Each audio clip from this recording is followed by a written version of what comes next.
Hello दोस्तों। तो आज हम लोग प्रैक्टिकल ट्रेनिंग टेस्ट जो जनवरी 2022 में होने वाला है, मे बी 22 जनवरी, 25 जनवरी, दो तीन चार डेट है, किसी भी जनवरी को हो सकता है। तो उसमें 8 से 10 मार्क्स के करेंट अफेयर्स पूछे जाते हैं, तो वो स्टूडेंट्स भी देख सकते हैं। और जो अदर पर्सनस हैं हमारे बिजनेस और इंडस्ट्री से रिलेटेड, जिनको करेंट अफेयर्स में इंटरेस्ट है, तो वो भी इस वीडियो को देख सकते हैं। हमने इसमें 3 मंथ की करेंट अफेयर्स को इंक्लूड किया है, नवंबर दिसंबर जनवरी, जो कि रिक्वायर जिससे क्वेश्चन पूछा जाता है प्रैक्टिकल ट्रेनिंग टेस्ट में। ओके, तो let's start. The first month is November 2021। इसमें पहला क्वेश्चन है कि SEBI is planning for which framework to enable listing of startup on domestic stock exchange. SEBI एक फ्रेमवर्क प्लान कर रहा है ताकि स्टार्टअप्स को भी हम लिस्ट कर सकें डोमेस्टिक स्टॉक एक्सचेंज पे। तो उस फ्रेमवर्क का क्या नाम है? क्योंकि आज के डेट में स्टार्टअप्स लिस्ट नहीं होते हैं, और स्टार्टअप्स को भी पब्लिक के पैसे की ज़रूरत होती है, इसलिए मुझे लगता है कि सेबी का ये अच्छा इनिशिएटिव है। तो इससे लिस्ट करने के लिए एक फ्रेमवर्क लाया गया है जिसका नाम है specs, framework on special purpose acquisition companies. Okay, अगला क्वेश्चन है कि क्वेश्चन नंबर 2 कि is SEBI approved creation of social stock exchange, how will fund for creation be generated. क्या सेबी ने सोशल स्टॉक एक्सचेंज के क्रिएशन को अप्रूव कर दिया? हाँ जी हाँ, सेबी ने सोशल स्टॉक एक्सचेंज के क्रिएशन को अप्रूव कर दिया, और इसके लिए जो फंडिंग है वो नाबार्ड, सिडबी और हमारा जो स्टॉक एक्सचेंज है NSE BSE, उन्होंने 100 करोड़ का कैपेसिटी फंड बिल्ड कर लिया, करेंगे। अगला क्वेश्चन है which norms is introduce by SEBI to discourage large redemption from open ended debt mutual fund schemes during market panic. आप जानते हैं कि म्यूचुअल फंड स्कीम दो प्रकार का होता है, क्लोज इंडेड और ओपन इंडेड। ओपन इंडेड में क्या होता है कि आप कभी भी अपने पोर्टफोलियो को, अपने स्कीम्स को बेच सकते हैं, ठीक है। तो इसमें क्या होता है कि जब मार्केट पैनिक होता है तो बहुत लोग लार्ज नंबर में बेचने लगते हैं, और इससे बाकी इन्वेस्टर्स को बहुत ही घाटा हो सकता है, ठीक है। और रिटेल इन्वेस्टर्स को खासकर, इसलिए सेबी जैसे मार्केट में सर्किट है, वैसे ही सेबी म्यूचुअल फंड में भी न्यू स्विंग प्राइसिंग नॉर्म्स लाना चाहता है ताकि लार्ज रिडम्पशन से मार्केट पैनिक के दौरान बचा जा सके। अगला क्वेश्चन है question number 4। Two different rule, दो अलग अलग रूल है। डेट सिक्योरिटीज़ के इशू एंड लिस्टिंग से रिलेटेड अलग रूल है जिसका नाम है ILDS, issue and security listing of debt securities. और नॉन कन्वर्टिबल प्रेफरेंस शेयर से रिलेटेड अलग रूल है, NCRPS, non convertible redeemable preference share rules.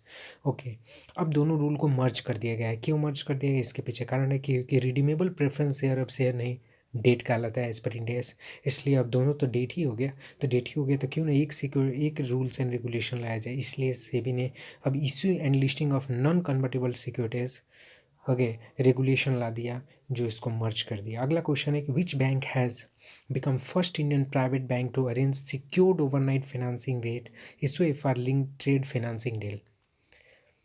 कौन सा ऐसा फर्स्ट इंडियन प्राइवेट बैंक है जिसने secured overnight financing rate SOFR पर फाइनेंसिंग डील, इस रेट के बेसिस पर फाइनेंसिंग डील किया है? हमारा एक्सिस बैंक।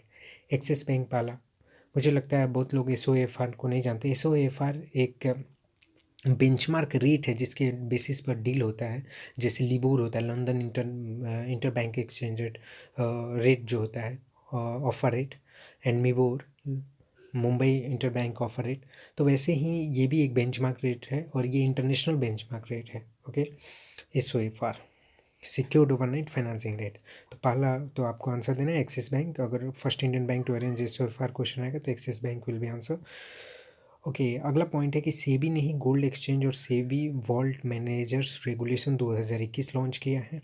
सेबी और इन्वेस्टर्स बिजनेस पर प्रेशर पुट कर रहे हैं कि आप भी environmental, social and governance norms को फॉलो कीजिए, अडॉप्ट कीजिए, environmental, social and governance norms. Okay, तो ये था हमारा नवंबर मंथ का। आइए आगे बढ़ते हैं, दिसंबर मंथ का कुछ करंट अफेयर्स देख लेते हैं जो इंपॉर्टेंट है, जो क्वेश्चन पूछे जा सकते हैं। अभी का अगर रेपो रेट पूछा जाएगा तो 4% आंसर होगा। रिवर्स रेपो रेट दिया पूछा जाएगा तो 3.35% लेटेस्ट। बैंक रेट पूछा जाएगा तो 4.25%। अगला क्वेश्चन है कि Moody's investor service change rating of 18 corporate and banks from negative to what, stable. तो मूडीज़ आपको पता ही है, मूडीज़ क्रेडिट रेटिंग एजेंसी, उसने भारत के 18 कॉर्पोरेट और बैंक्स का जो रेटिंग है वो निगेटिव से हटा के उसको स्टेबल में कर लिया, because economy is now growing, okay, and economy is now on the path, on the track, that's why Moody's that did that. Okay, अगला क्वेश्चन है for how much amount Tata acquired 100% of Air India. ये तो किसी से छुपा नहीं, everybody know it is knows it, या टाटा ने कितने में एक्वायर किया है एयर इंडिया को? तो ये इंपॉर्टेंट क्वेश्चन ये आ सकता है। 18,000 करोड़ में, 18,000 करोड़ में टाटा ने एयर इंडिया के 100% स्टेक को एक्वायर कर लिया। अगला क्वेश्चन है कि when air India was nationalised and what was share holding pattern? Air India कब नेशनलाइज हुआ था और इसका शेयर होल्डिंग पैटर्न क्या था? तो एयर इंडिया 1953 में नेशनलाइज हुआ था, और एट दैट टाइम जब नेशनलाइज हुआ था तो 49% स्टेक गवर्नमेंट के पास था, 25% टाटा के पास था और बैलेंस लार्ज पब्लिक के पास था। तो इसीलिए चूँकि लार्जर स्टेक गवर्नमेंट के पास था, इसलिए उसको नेशनलाइज PSU कहा जाता है। मिस नेशनलाइज था उस, बट अभी तो एक्वायर कर लिया गया। ओके, और ये एक बात और भी बता दें कि जब भारत में सबसे पहली बार नेशनलाइजेशन शुरू हुआ था तो उसमें से एयर इंडिया आता है फर्स्ट नेशनलाइज्ड कंपनीज में से। ओके, रिलायंस का एक बहुत ही अच्छा डील हुआ है हाल ही में। तो अगला क्वेश्चन उसी से रिलेटेड है कि for how much amount Reliance acquire REC solar holdings? तो REC सोलर होल्डिंग्स को रिलायंस ने एक्वायर कर लिया $771 मिलियन में। ओके, और ये जो एक्विजिशन है रिलायंस की एनर्जी से रिलेटेड विज़न को पूरा करने के लिए है। रिलायंस का एनर्जी से रिलेटेड विज़न क्या है कि रिलायंस कहता है कि मुझे global scale photovoltaic manufacturing player बनना है, और रिलायंस का मोटिव है कि उसका सोलर कैपेसिटी 2030 तक 100 गीगावाट बनाने का। तो अगर ये भी क्वेश्चन आता है कि what is the motive of this Reliance relating to solar increment in the solar capacity, the that by 2030, तो that will be the answer will be 100 gigawatt। तो 100 gigawatt 2030 तक बनाना चाहते हैं रिलायंस।